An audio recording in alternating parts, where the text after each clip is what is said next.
नमस्ते, जय हिंद। राष्ट्रहित जिसके खून में बहता था और जिसको सपने भी राष्ट्रहित के आते थे, ऐसे हमारे सरदार वल्लभ भाई पटेल, जिनका 150वीं सालगिरह पूरे साल हम मना रहे हैं, तब ये 2025 का साल हमें जिंदगी भर याद रहे, ऐसे हम विविध उपक्रम कर रहे हैं। हमारे साथ विविध संस्था, सरकारी और बिन सरकारी, सब साथ मिलके ये प्रोग्राम कर रहे हैं। तो राष्ट्रहित के लिए स्वनिर्माण से राष्ट्र निर्माण की भावना जगाते हैं। सरदार श्री को हम जानते हैं, उनके जीवन और कार्य को मानते हैं।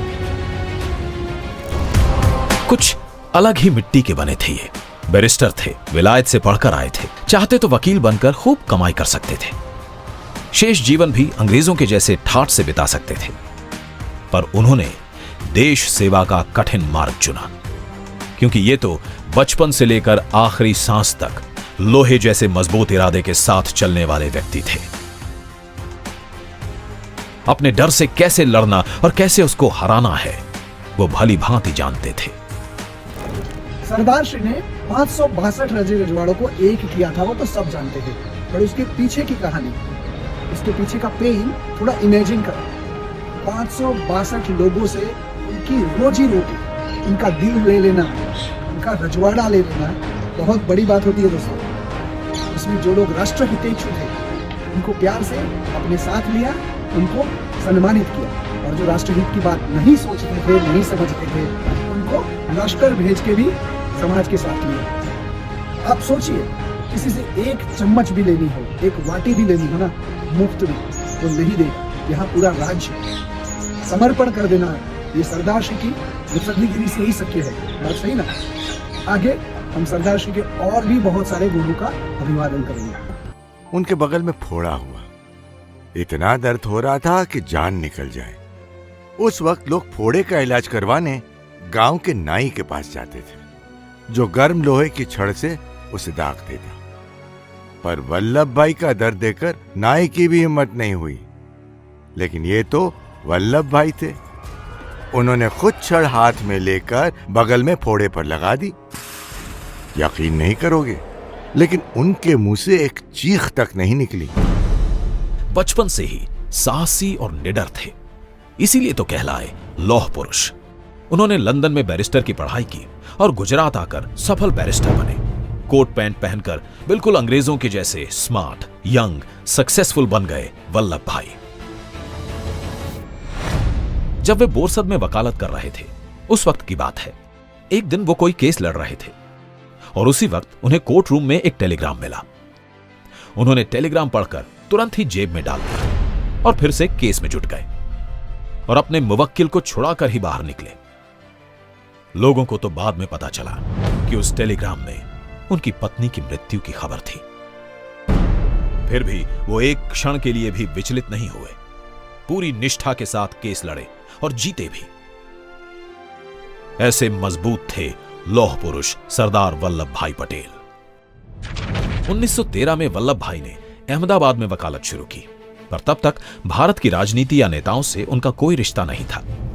1917 में वो गांधी जी के संपर्क में आए।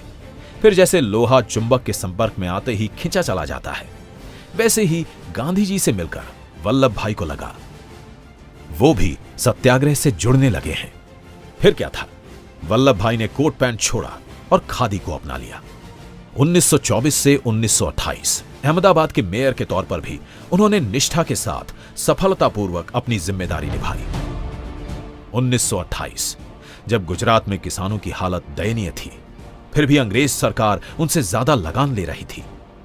उस समय बारडोली के 80,000 किसानों को साथ लेकर वल्लभ भाई ने सत्याग्रह किया, बारडोली सत्याग्रह, और हुंकार किया, मेरे किसान भाइयों बहनों, हम अंग्रेज हुकूमत के सामने नहीं झुकेंगे, टैक्स नहीं देंगे, टैक्स के विरोध में सत्याग्रह करेंगे। आखिरकार अंग्रेजों को झुकना पड़ा। सरदार पटेल के नेतृत्व ने किसानों को जीत दिलाई। यह था वो सत्याग्रह जिसके बाद बारडोली के किसानों ने वल्लभ भाई को सरदार का खिताब दिया और लोक नेता वल्लभ भाई पटेल बन गए सरदार वल्लभ भाई पटेल। सरदार पटेल ने खेड़ा सत्याग्रह, बोरसद सत्याग्रह, असहकार आंदोलन, झंडा सत्याग्रह, बारडोली सत्याग्रह, सविनय कानून भंग और हिंद छोड़ो आंदोलन में गांधी जी के सच्चे साथी बनकर हर एक सत्याग्रह में साथ दिया। 1929 में देश पूर्ण स्वराज की मांग करने लगा। अब ऐसा होने लगा कि सरदार घर कम और जेल ज्यादा रहते थे। 1942 में भारत छोड़ो आंदोलन दुनिया की सबसे बड़ी क्रांति बन चुका था और सरदार पटेल ने कह दिया, अब भारत किसी भी कीमत पर गुलामी बर्दाश्त नहीं करेगा। सिर्फ गांधी जी ही नहीं, लेकिन खुद अंग्रेज भी मानते थे कि सरदार पटेल एक नेचुरल एडमिनिस्ट्रेटर हैं और उन्हें अनुभव की जरूरत भी नहीं है। भारत के संविधान निर्माण में भी उनकी खास भूमिका रही। साथ ही हम आजाद भारत में एडमिनिस्ट्रेटिव सर्विसेज में उनके योगदान को कैसे भूल सकते हैं। ये एडमिनिस्ट्रेटिव सर्विसेज भी सरदार साहब की ही तो देन है। तभी तो आज हम सरदार को आजाद भारत का father of Indian administrative services भी कह सकते हैं। उन्होंने बंटवारे के बाद भारत आए हुए निराश्रितों का पुनर्वास भी सुनिश्चित किया। और हां, भारतीय संस्कृति का प्रतीक सोमनाथ मंदिर मुगलों के साथ कई विदेशी हमलावरों द्वारा सदियों तक लुटता और टूटता रहा। लेकिन भारत आजाद होने के बाद सोमनाथ की स्थिति देख सरदार को बहुत दुख होता था।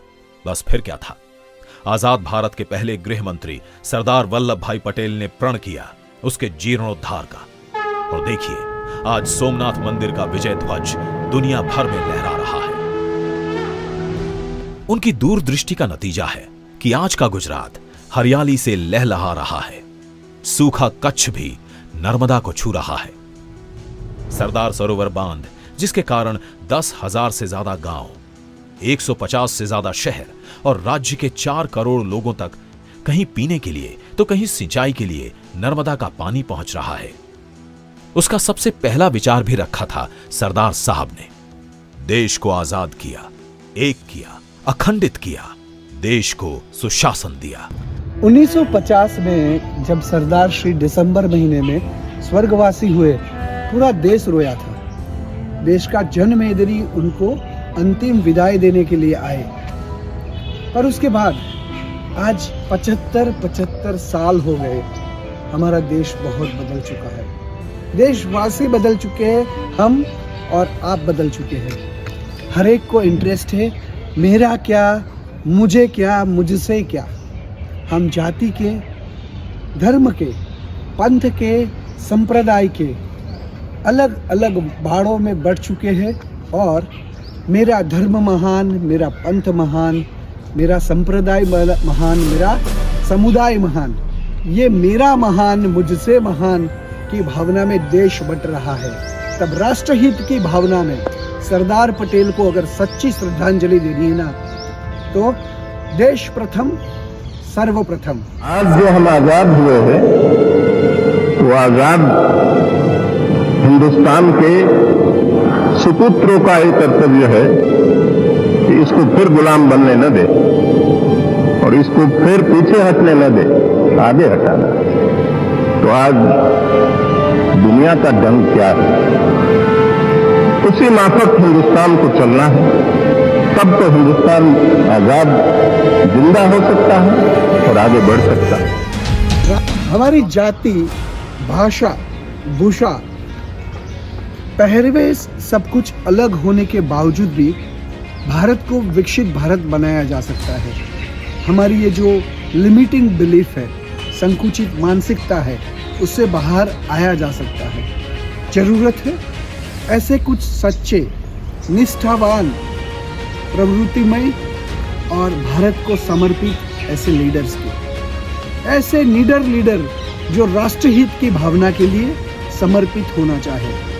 और उसके साथ साथ जरूरत है ऐसी प्रजा की, ऐसे समर्पण की लोगों को जो सोच सके कि देश हित के लिए थोड़ा समर्पण करना, थोड़ा त्याग करना एक जरूरी बाबत है।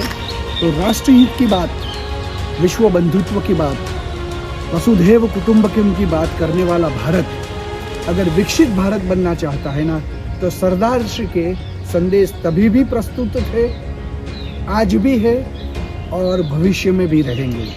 ऐसे महान विभूति सरदार श्री वल्लभ भाई पटेल को सत सत नमन। बनाएं सरदार साहब के सपनों का भारत।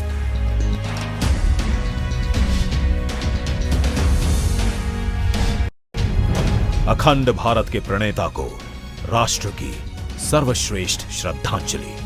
जय हिंद।